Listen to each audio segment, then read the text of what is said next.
St. Martin de Porres was the son of a Spanish gentleman and a Native American, South American woman, and he lived in Lima, Peru for all of his life.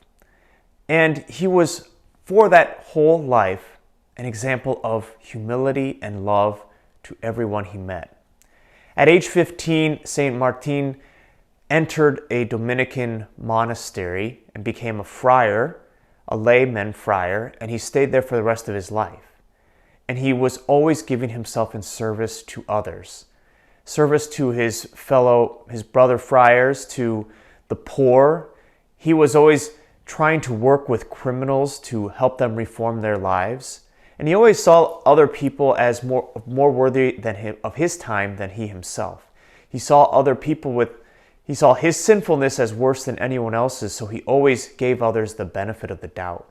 He even had a little hospital for animals where he took care of cats and dogs who were injured on the street. Because of his humility and love, he was given extraordinary gifts as well.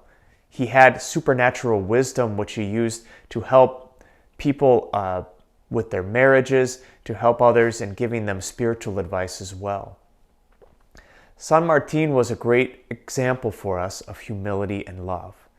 Today, St. Paul reminds us in his letter to the Romans of how important love is to our lives.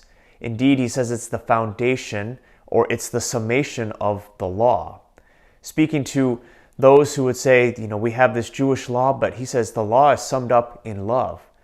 That the 10 commandments, thou shalt not kill, thou shalt not steal, commit adultery, all of those are summed up in the command to love God and love your neighbor.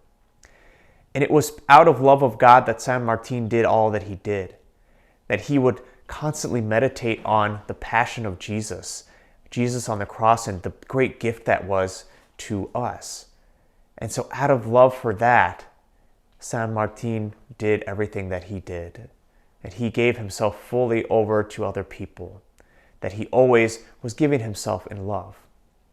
So today we ask the Lord to give us that same ardor, that same fervent, loving nature as San Martin, that we might first love God, and out of that love, love our neighbor as ourselves.